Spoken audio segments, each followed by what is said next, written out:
প্রধান উপদেষ্টা পদত্যাগ করছেন এমন গুঞ্জনের বিষয়ে বিএনপি মর্মাহত বলে জানিয়েছেন দলটির চেয়ারপারসনের উপদেষ্টা জয়নুল আবদিন ফারুক। দুপুরে জাতীয় প্রেস ক্লাবের সামনে এক অনুষ্ঠানে তিনি অভিযোগ করেন দেশের অস্থিরতার জন্য ৩ বিতর্কিত উপদেষ্টা দায়ী। তাদের অপসারণে প্রধান উপদেষ্টার হস্তক্ষেপ চান জয়নুল আবদিন ফারুক। বিস্তারিত জানাচ্ছেন মনিরুজ্জামান।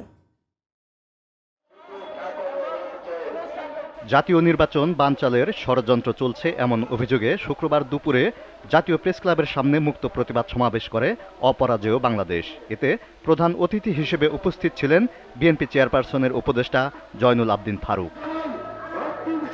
জয়নুল আবদিন বলেন, প্রধান উপদেষ্টা পদত্যাগ করছেন এমন গুঞ্জনে মর্মাহত বিএনপি।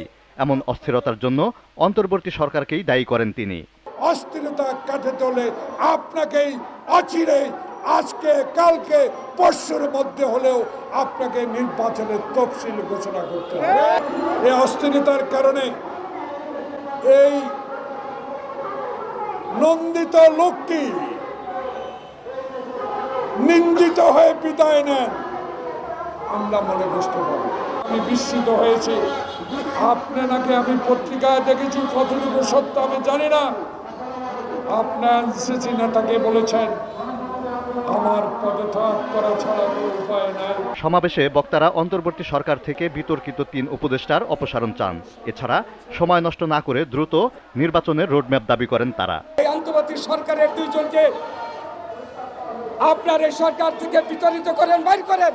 আমাদের সোচ্চার হতে হবে এই কুলাঙ্গার উপদেষ্টাদেরকে নিয়ে। তারা আজকে নির্বাচন কিভাবে বানচাল করা যায়, নির্বাচন কিভাবে দীর্ঘায়িত করা যায় সেটা করার জন্য ডিসেম্বরে নাকি জুনে নির্বাচন, রোডম্যাপ ঘোষণা হলেই এই বিতর্ক অবসান হবে বলে মনে করেন বক্তারা। Moniruzzaman, GTV news, Dhaka.